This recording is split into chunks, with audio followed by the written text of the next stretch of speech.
গুলাই যে পরিবেশটা খুবই ইয়া হয়ে গেছে, কিন্তু এলা গাছগুলা যদি মনে করেন আপনার যদি এলা না কাটে, যদি তারটা হেঁটেলে যায় তাহলে পরিবেশটা ভালো থাকবে। কিন্তু অনেক গাছ মরে গেছে, তো কাটে ফেলে দিছে। মাথা কাটলে যে গাছ মরে যাচ্ছে, এটা তো অনেকের মনে করেন বহুত ক্ষতি হচ্ছে। কৃষকের লোকের ক্ষতি হচ্ছে, কিন্তু কৃষকের লোকেরা আসে আপনার সিঁড়া আরাম খায়, একটু মাঠত কাজ করে আসে আরাম খায়।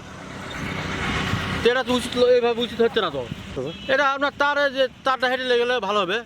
তারটা যদি আরও 5-7 হেঁটে যায় তাহলে ভালো হবে। তাহলে গাছের উপরে তিনি হেঁটে গেলে তাহলে সুবিধা হবে, মানুষের অনেকের সুবিধা হবে। হ্যাঁ, তালে গাছগুলো বেসবে, না হলে তালগুলো মাথা কাটি দিচ্ছে, সব গাছ মরে যাচ্ছে, মরে যায়, বহুত গাছ মরে গেছে। তো এই বাইপাসের গাছের বয়স নিম্ন 25 বছরের মতন হবে। এই গাছগুলান আমাদের একটা লোক খুব পরিশ্রম করে আটি কিনে নিয়ে আসে, এই গাছগুলান লাগানো আছে। আর বিদ্যুৎ অফিসের তার এই যাওয়ায় গাছ যেই বড় হয়ে গেল তখন থেকে গাছের আগা ছাঁটে দেয়। এই বিদ্যুতের তারগুলান খম্বাগুলান খালি যদি 5 থেকে 6 হাত এক সাইডে হেঁটে দেয় তাহলে কিন্তু গাছগুলান কাটা পড়ে না। আর এই গাছ কাটা মানে আমাদের দেশ এই গাছ মেরে ফেলে দেওয়া মানে দেশের ক্ষতি।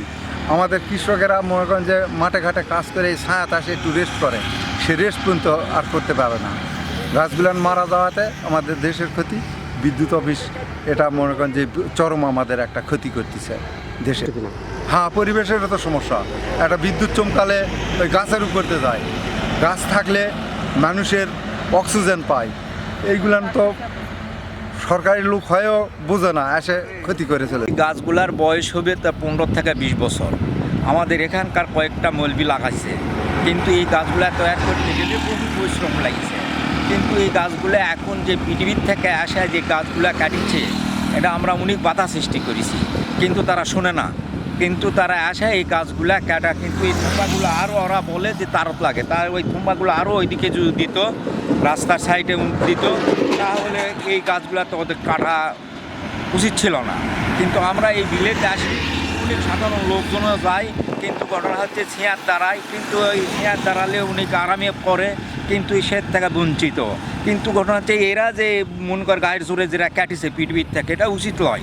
এই বজ্রপাতে আমরা বিলেতে আছি, এই যে বিজলি তোমরায় আমরা সড়ক করে আমরা ওই গাছের তলায় আমরা যা মনে করেন যে ঢুকি, কিন্তু এর থেকে অনেক আমরা পাই, কিন্তু এর থেকে তো আমরা বঞ্চিত। কিন্তু এটা তো উচিত নয়, এটা গাছ কাটা। ইতিপূর্বে এই রাস্তার পাশে কিন্তু অনেক সুন্দর গাছ ছিল, সেগুলো তো কেটে ফেলে দিছে। কিন্তু তাল গাছ যেগুলো আছে, তাল গাছ তো মূলত আমাদের বজ্রপাত থেকে আমাদের রক্ষা করে। আর এই তাল গাছ রক্ষা হওয়া মানে এটা তাল গাছ রক্ষা ছিল না, এটা মূলত আমাদের উপকার হতো। আমরা মানুষগুলো যারা আছে তারা তো এই বজ্রপাত থেকে রক্ষা পাইত। আর এখানে তাল গাছগুলো কাটা হয়েছে মূলত বৈদ্যুতিক খাম্বার কারণে বা তারের কারণে।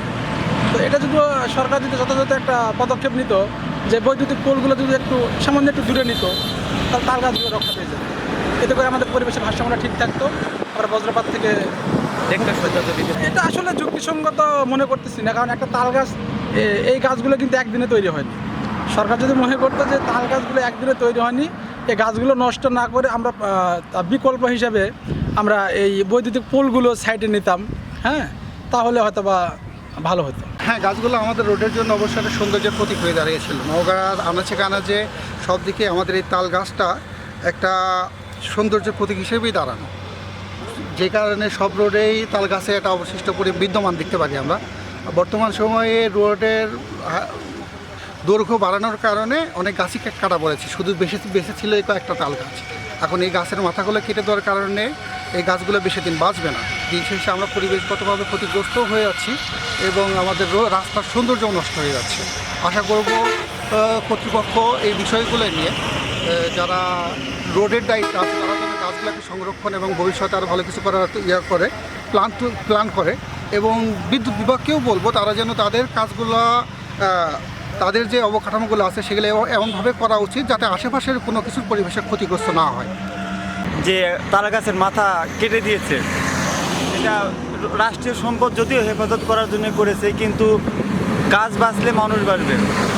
আমাদের প্রয়োজনীয় অক্সিজেন আমরা গাছ থেকেই পাই, আর তালের গাছ থেকে যে আমরা বজ্রপাতের হাত থেকে যে তালের গাছ অনেক পরিবেশকে রক্ষা করে, এই দিন দিন তাল গাছ কমে যাওয়ার কারণে আমাদের এই সমস্যাগুলো হচ্ছে। তো আমরা চাই আমাদের যে অপূরণীয় একটা ক্ষতি হয়ে গেছে, প্রায় 700-র উপরে যে তাল গাছ কাটা হয়েছে, এই তাল গাছের তো অপূরণীয় ক্ষতি। এটা হয়তো কিছু গাছ রিকভার করবে, কিছু গাছ হচ্ছে মারা যাবে। তো এটা আমাদের যেন পুরো বাংলাদেশে একটা দৃষ্টান্ত তৈরি হয়, এরকম যেন আর কোনো পৃথিবীর কোনো জায়গাতে, বাংলাদেশের কোনো জায়গাতে এমন দৃষ্টান্ত যেন না রাখতে পারে যে আমার গাছ কেটে তার রক্ষা করতে হবে। দরকার হলে তারা কারেন্টের খাম্বা অন্য এক পাশে সরিয়ে নিয়ে পরবর্তী পদক্ষেপ নেবে। গাছ আমাদের সবার আগে গাছ রক্ষা করতে হবে।